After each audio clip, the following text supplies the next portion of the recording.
So just while they're working that through, I'll just carry on going through. So really, if we look at the Canadian landscape, there's a lot of things which have happened. And if we look very recently, you look at things like Maple Leaf Foods, Sobeys out east. Recently, Sick Kids got hit. We're seeing the largest of organizations being hit by ransomware today. And these are the companies which have the budgets and the security teams and everything else to actually deal with this, yet it's still happening. And so the problem here is just becoming overwhelming. And we're back. Okay, it seems to be working. Okay, I think we're there. Excellent, thank you. So we're seeing this across the board. We're seeing it with the governments and so forth. Encrypt your data, they then ask a ransom for that, and life would be good. You'd be back into production. But then it became a bit of an arms race because everyone started getting smart. Companies would go, well, I've got a new data protection product. I'm going to use that. I'm going to recover very quickly. Life's good. And so what happens is ransomware then developed from there. So they started to destroy the backups. And that's really going to be the center of what we're going to be talking about today is when your backup gets destroyed, what do you do? And then it's moved into the next level, which is about data theft. So stealing that data, holding that data for ransom. And then we're actually starting to see a new evolution of this happen, which is now they're not just stealing the data, they're stealing the data, and then they're deleting the data. So you really have to have a lot of things in place so that you can actually recover in the event that all of this happens. So let's just look at those numbers. So 81%, basically 4 out of 5 attacks involve data exfiltration. So this is the guys coming in, they're taking data before they do the encryption event, and then they're going to hold that for ransom. Ransomware events themselves have doubled. So now, of all cyber events that are out there, about 10% of those are ransomware attacks. And the cost is exorbitant. And so when you look at the cost of an attack, it's not what you pay for the ransom. It's everything that's involved in there, every single consultant that you've got in there, all the tools that you have in there, the cost to your business, everything else. And those are the numbers there, which are huge. So average of $4.2 million in cost. And at Cohesity, what we've done is we've surveyed our customers, and I think a lot of these are going to be common across the board, where the majority of customers want to detect things earlier. The earlier you can detect them, the earlier you can respond to them. 4 out of 5 are re-looking at how IT and the info security teams are working together. In the past, they were very, very different organizations, and now they're starting to come together. And also, 4 out of 5 are changing their data management strategies in response to this. So in the world of data protection, data management, a lot of companies have purely looked at those products as a day-to-day recovery item, but more for the loss of individual files and things like that, but have never looked at it really from an information security perspective. And so what we're seeing now is that data management is now becoming part of the security strategy. The other interesting thing that's happening here is around cyber insurance. So a lot of companies are looking at cyber insurance as sort of their get-out-of-jail card free. And the insurance companies are not here, to hand out money for free. And so what they're doing is they're putting a lot of policies in place which they're requiring from organizations. And they're demanding a lot of things. So key things are like, are your backups encrypted? Now, in the old days, people used to encrypt things like tapes because they went off-site, but a lot of their on-site data was not encrypted. The other thing that they didn't have were immutable backups. So immutable backups has many definitions around that. One of the definitions is that you can't change the data on there. The second is around how you can't go in and actually delete the data itself altogether so that you've got something you can recover from. And then other things like implementing multi-factor authentication strategies and so forth. And what I found particularly interesting about the multi-factor one is how many products out there don't support multi-factor in today's day and age. And there are some data management products, if you dig into it, they might support things like single sign-on, which has multi-factor, but their own products don't have multi-factor in there. And if you don't have multi-factor, you're extremely vulnerable, because all it takes is a username and password, and you're in a system and you're doing a lot of data destruction. And so the insurance companies are putting a lot of pressure on this.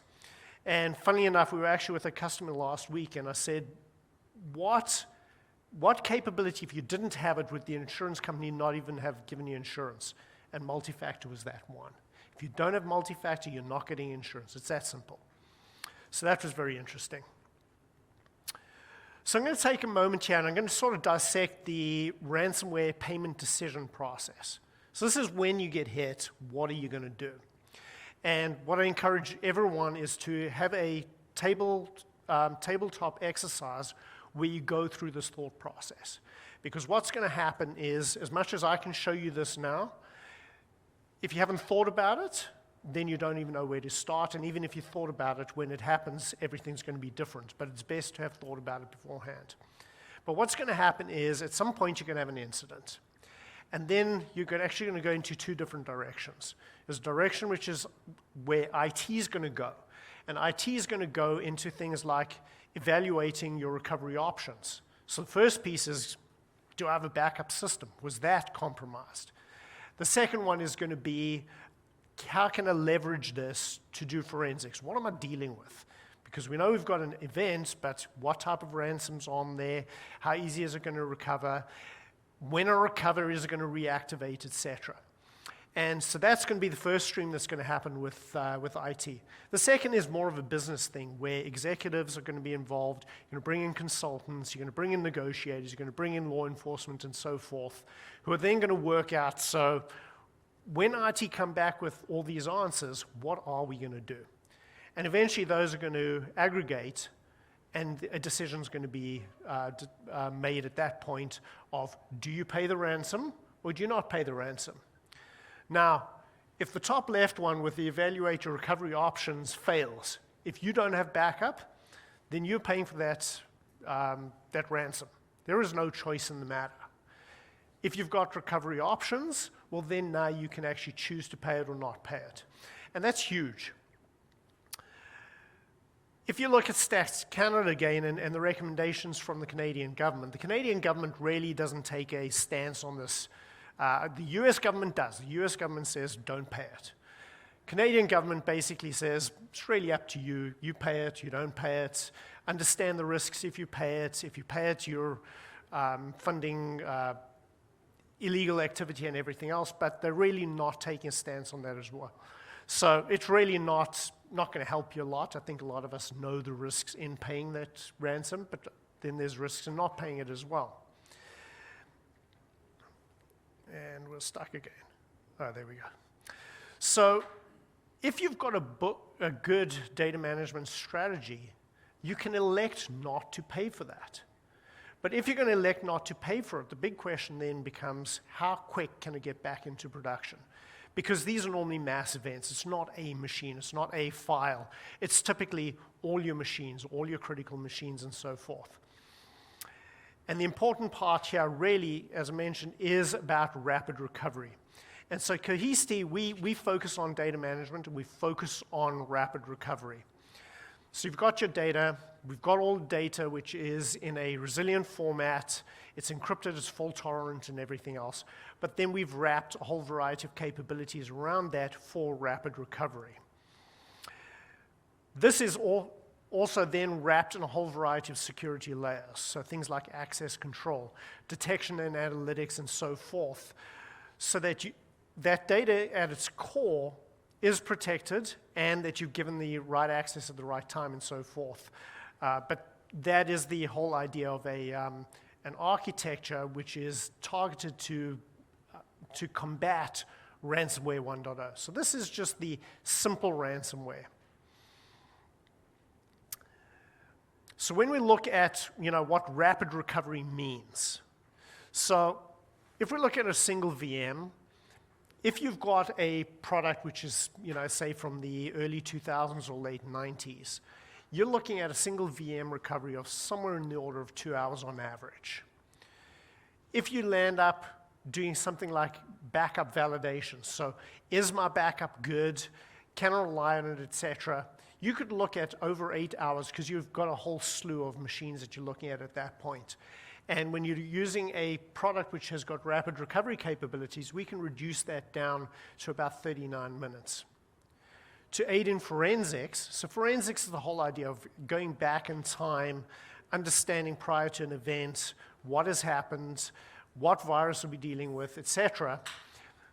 And that's the newsworthy stuff, right? If it's going to take you 5 days to actually go through that forensics process, then you're going to be on the news. If you can reduce that down, then the impact of that in the public eye can be dramatically reduced. And then eventually, when it comes back to the actual recovery side of things, businesses can take upwards of 4 weeks with traditional products to recover. And if we can reduce that down to hours or minutes, then it's going to be even better for the business because the money lost is going to be that much lower. If we look at Ransomware 2.0, so Ransomware 2.0 is when the attackers actually went after the backups. And there are a lot of products out there which are sitting on common operating systems. So I heard the previous talk, they were talking about Windows having a whole variety of vulnerabilities and things like that. There's a ton of products out there which are software installed on standard operating systems like Windows or Linux. And what happens is as soon as you install on someone else's software, then you bring all their vulnerabilities along with it. So if I install software on top of Windows, I have to make sure that Windows is rock solid before I can count on the software sitting on there being rock solid. And so there are a lot of products which sit on Windows, and Windows is the attack surface. And then there are multiple Windows servers in the environment. Windows is tied into things like Active Directory, so things like Active Directory compromises and so forth are essentially a cascading vulnerability for the software sitting on top of that. And so this is where a lot of the attackers are going, is they're going after that. So in order to combat this, what you need is a product which is resilient against ransomware, so something that's not sitting on these common operating systems, so we eliminate that part of it. And where you've got things like tamper-resistant archives.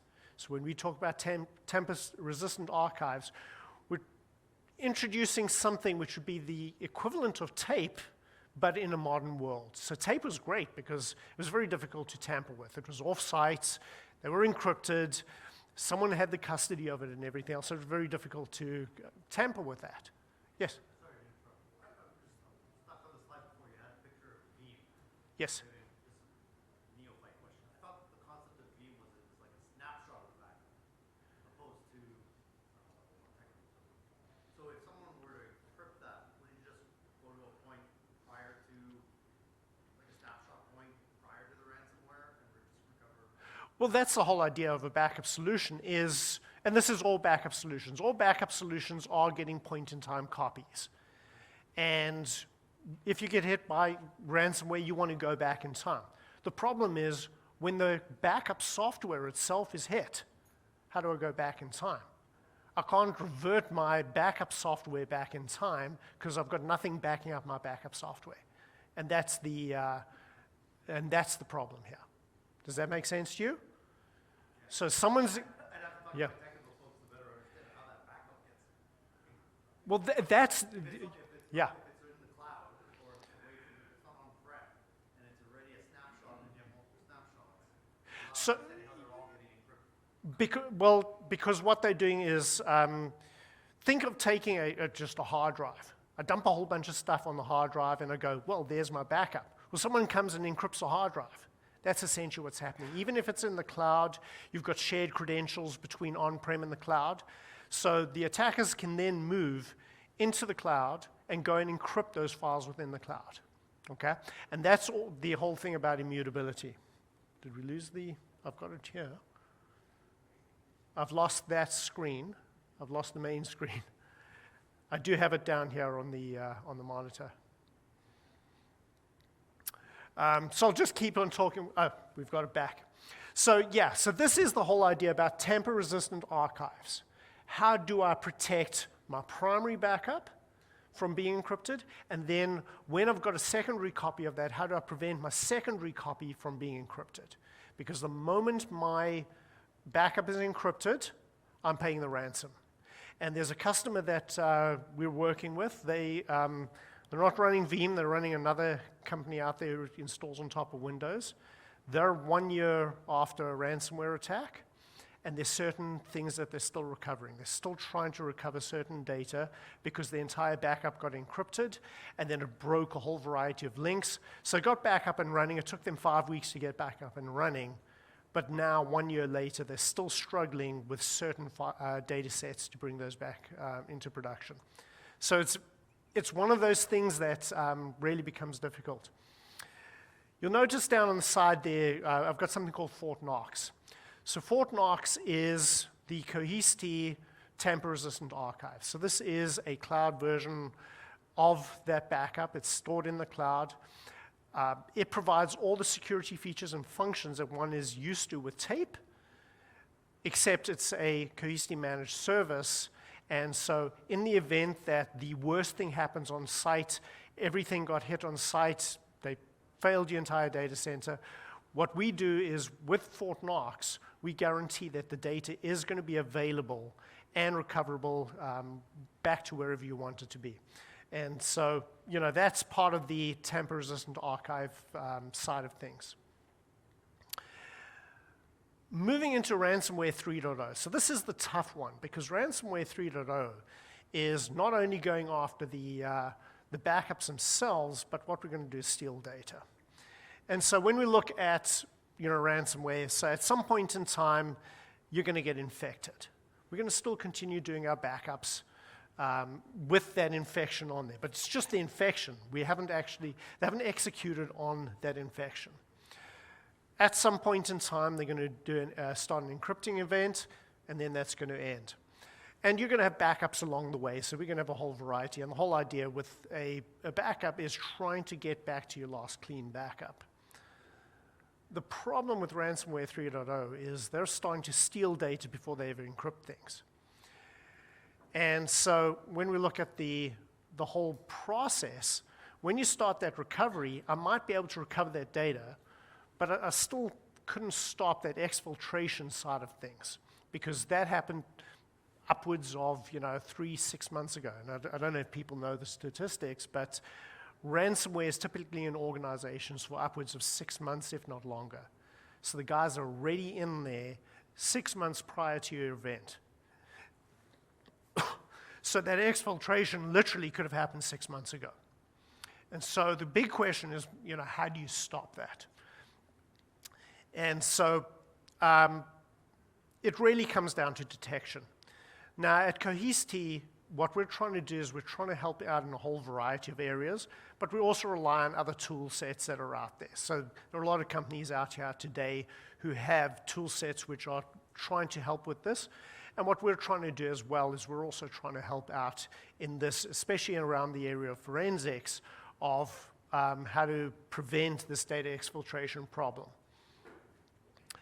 Recovery still matters, because the odds are, regardless of when you got encrypted, you still want to get to your latest point of data. So if I got encrypted yesterday, I want to go the day before, and sometimes I even want to go back to yesterday and decrypt, because it might be some critical data on there which happened between the previous day. But recovery still matters, but we've got to detect that exfiltration if we can, and we've also got to try to prevent that exfiltration if we can as well. And so this is really where data security and data governance start to come together. So data security being, who has access to the data, how do you know you're not leaking it, et cetera. And then data governance is all about sensitivity of data, and how did you not expose yourself to that sensitive data. And one of the areas that we see a lot of exposure of sensitive data is not necessarily on production machines. It's on things like test and dev machines and so forth, where someone's taken a database out of production, they've moved it over to test and dev, but they haven't masked the data, they haven't done anything with it. So now what I've got is sensitive data is sitting in areas, and a lot of people actually aren't even aware that it's in those areas. So in the event that you get hit by ransomware, most people focus on the production machines and they go, okay, well, we know how to deal with those. But if your test and dev gets hit, the big question there is, was data stolen from there, et cetera? And so how do you know that that sensitive data is in those other locations? As mentioned, these two organizations are starting to come together. So really, we need to wrap certain technologies around this to help these. So one of those is, how do we identify sensitive data? And there are a lot of companies which have implemented these tool sets on their production machines, and they'll say, yes, I know my HR system's got sensitive data. I know my finance system's got sensitive data on it.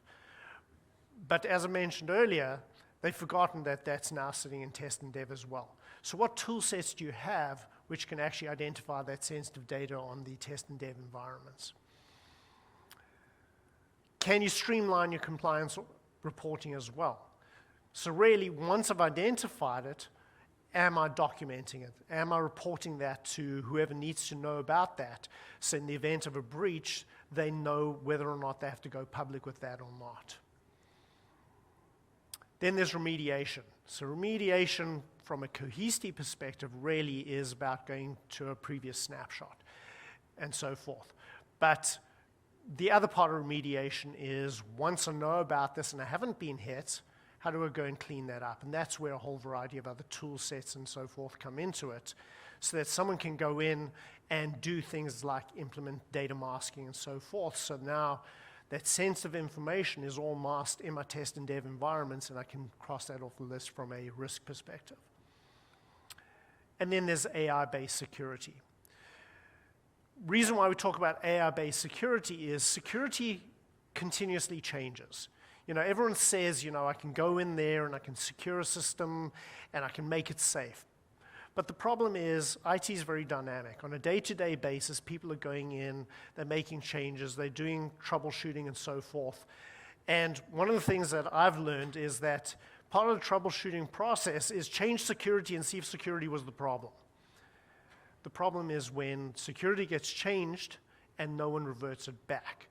So how do we have AI which is looking at those security practices and ensuring that when they get changed, that it's reported, and then someone goes and changes them back to the standards that you need. And so that's critical in this modern world as well. So what we do is, Cohesity has what we call a threat defense architecture. And so it's a whole variety of layers to protect our backups and then ensure that we're giving you the ability to recover that data. So we start off right at the core, which is about data resiliency. So this is the stuff that we've been working on for years. You know, clusters and failures from hard drives and just all the basic IT stuff that's really day-to-day. So that's just at the core, but now what we're doing there at that layer is we're doing things like encryption and data deduplication and everything else. But that's just bread and butter. We're then taking that and we're wrapping a whole variety of access controls. And so this is really about zero trust principles. So who do I give access to just to get their job done, but no more than that? That's really the whole idea of zero trust. Tying in things like role-based access controls, multi-factor authentication. And something that we've got which is really unique to our industry is something called quorum. I'll be going into quorum a little bit more, but really, how do I take unilateral control for destructive actions out of a person's hands? Even if they've got the highest level of access, how do I take that unilateral control out of their hands? Then things like continuous monitoring and so forth to do that. And then we surround that with detection analytics. How do I make sure that anyone who's changing the security within the product, how do I make sure that's based on standards? And how do I determine when anomalous data is getting into the system? So when an encryption event has happened, how do I know that it has happened right now versus finding out tomorrow or the next day and so forth? And so we've got a whole variety of tool sets to aid in that, along with things like data classification. So data classification is part of that data sensitivity or the PII stuff that we want to know about. And then adaptive behavioral analytics as well. So what are those users doing? What is normal for the users in my organization? Have I got a user who's starting to jump from directory to directory in an organization looking for vulnerabilities? Can I detect that stuff earlier? And then surrounding that with third-party tools. So we're a product, but we're not the only product in a data center. So when we look at our product, what we want to do is we want to tie into things like identity management systems. We want to tie into threat solutions as well, because when we see something, we've got to roll into IT's standard practices. We're not there as a standalone product, so we've got to roll into that. Vulnerability management solutions as well, a huge part of that, as well as SIMs and SOARs and so forth. So when we get hit, we normally find that the attack is local. In the old days, we were talking early on about tape. So tape is that air-gap offsite copy of data. The problem that existed is if you actually look at this chart, at the bottom, we've got a recovery point objective and recovery time objective. So anything local was fantastic. We got great response on both of those. But the moment we had to lean on tape, we basically had great security, but terrible recovery time. I remember years ago when Sears was still around, they used to spend 2 weeks doing data recovery operations. They'd have a truck go in with tapes and everything else. In today's world, 2 weeks to do a test is no longer acceptable. We're looking at something happens, we want to be able to respond immediately. And so this is where we start needing to look at protecting our data using things like replication solutions, and more importantly, replication with isolation. Because a lot of replication solutions don't isolate data. What they do is they replicate data, and I can replicate a problem from one location to another. How do I do that, but not replicate the problem at the same time and isolate it? So with Cohesity, we integrate with a whole variety of products out there in the marketplace. We got a couple of products which fit certain areas and help us in that threat defense. So when we look at our Ransomware 1.0, so Ransomware 1.0 really is about immutable backups, things like continuous data protection, so we get to the latest point in recovery, the ability to do instant mass restores, so that is there to provide us recovery capabilities, as well as aid in forensics and things like that, and then also anomaly detection. So how do I detect things when an event has happened? In the Ransomware 2.0 space, what we need to do is we need to make sure that we're protecting those backups themselves. So we've got tool sets like data lock. So data lock is an ability for us to actually build out a policy and lock down that data for a certain time period. So if someone said, look, I need to keep data for 7 years, I want to lock that data down for 1 month, but then I want to give my operators the freedom to actually delete data after that. I can do things like that. I can also lock it down for a full 7 years as well if I want to. I've got Quorum. So Quorum is a workflow-based security. So what we do is, within our product, we define a group of individuals who have permissions to approve workflows. So I can take 10 individuals in my organization, put them in a group, and then tie an action to that particular group. Then from there, what I would do is I would then provide a minimum approval requirement on that group. So let's say someone wants to go in and change a policy. So I've got a 7-year policy, someone wants to go mess around, change that to a 30-day policy. How do I control that? In the past, what would happen is an administrator who was, a super admin, and there are lots of them in organizations, could go in there and modify that policy. And that policy would be in effect. So if you think about ransomware, someone got in 6 months ago, got into my backup solution, changed my policy from 7 years down to 30 days, waited 30 days, and then launched an attack, I'm now in trouble. Quorum helps control that, because what will happen is that person with all the privileges in the world can go in, make that modification, but then the workflow goes into place. That workflow then goes to a whole variety of individuals, so everyone's got visibility that this change has been requested, and from there, X amount of people need to approve that. If they approve that, then that workflow is going to go through. If they reject it, then that workflow is going to fail as well. So this is crucial because that unilateral control is a huge problem, because we know that Active Directory gets compromised. We know that there are things like multi-factor spoofing that's out there, and the sophistication is crazy, so we've just got to keep one step ahead, and Quorum's enormous for that. And then there's air gapping. So air gapping is all about getting a copy of this data to another location and also creating a gap from an administrative perspective. So how do I prevent my internal people from having access to those external vaults where someone can go in under the covers and delete data under the covers and subvert the software itself? And so air gapping is huge, and that's where tape was great, but we didn't get that recovery time with tape. And so that's in the ransomware 2.0 space. And so, you know, the products that play there would be things like our Fort Knox capability and our DataHawk capability. And then in ransomware 3.0, so this is the sensitive data identification and so forth, this is about data governance and about sensitive data and so forth. So Cohesity has a product called DataHawk.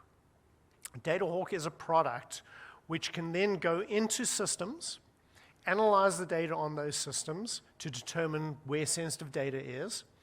It can also go into snapshots of machines and try aid in the forensics process so that we can then determine what potential malware was on there that caused this problem. And we've also got capabilities tied to our Smart Files product where we're looking for behavioral analytics.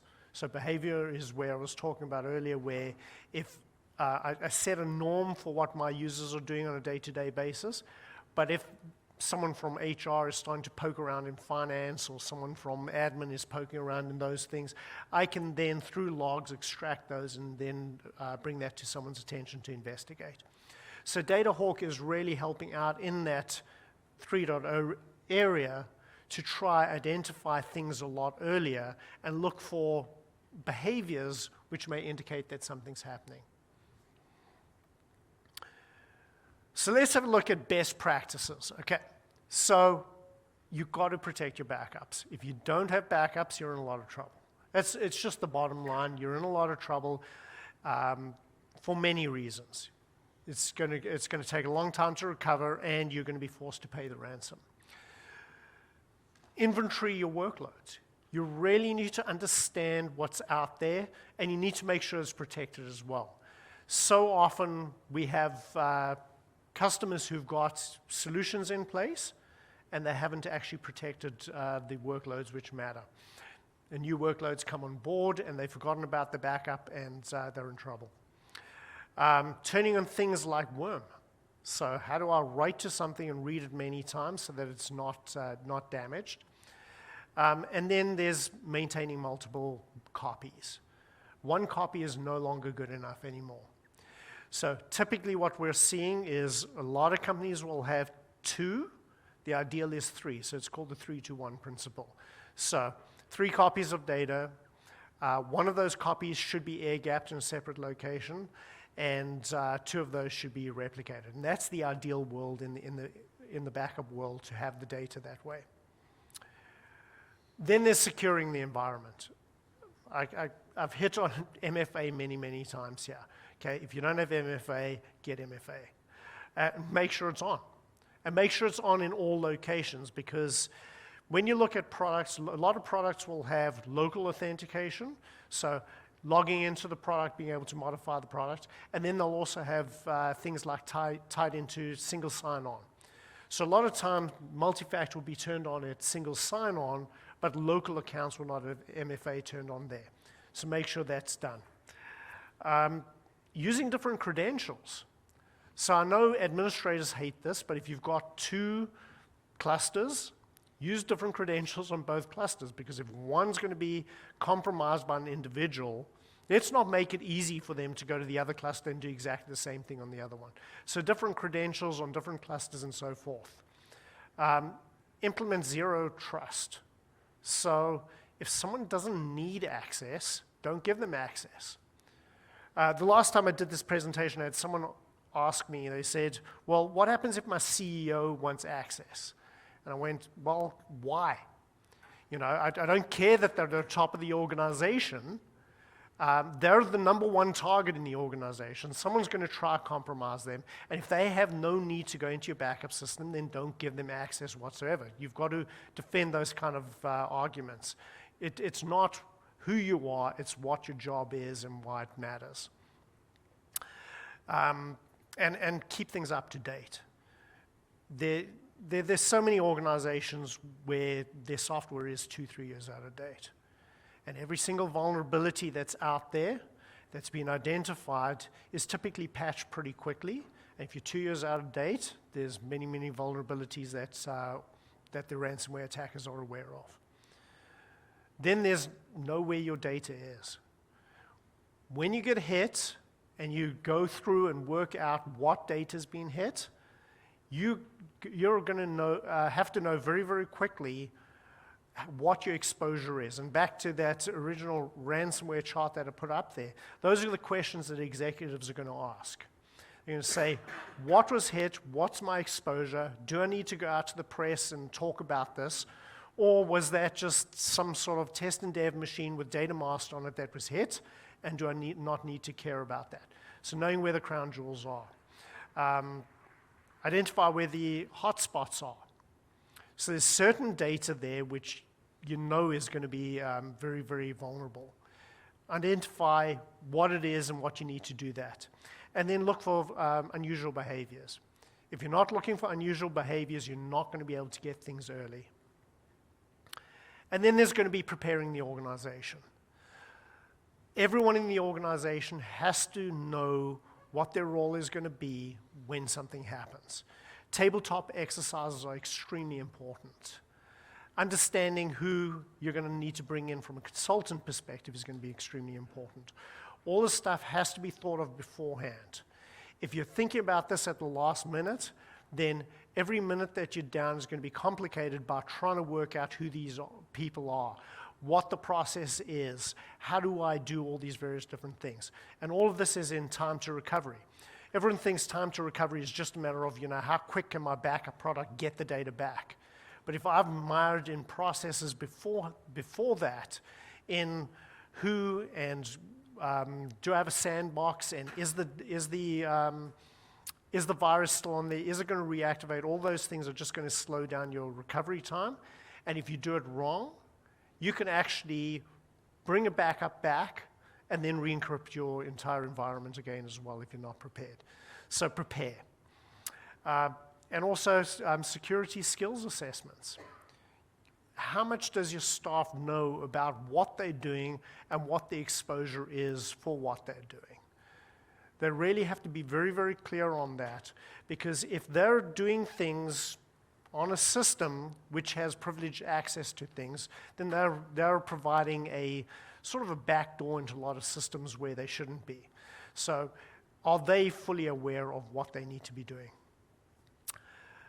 And then doing things, you know, it's got to be a layered defense strategy as well. So Cohesity is a product. We're very focused on the data center as well. But you still have to be looking at your email systems, your desktops, everything else that's in there. And the other area that actually needs a lot of focus as well is the cloud as well. Because a lot of developers are creating things in the cloud, but the developers are not necessarily security focused. So how are they locking things down and so forth? So that's really the main things to be aware of and to follow. So I'm happy to take any questions, but if you don't have any questions, drop our booth a little later on. We've got a pair of AirPods up for raffle as well, so drop by. If you haven't been scanned, get yourself scanned. That's going to enter you into that raffle. And you know, we're A11. Leave your business card or get scanned. Either way would work. So I wanted to thank you, and if there are any questions, I'm happy to take the questions. We've got a few minutes left. Yes?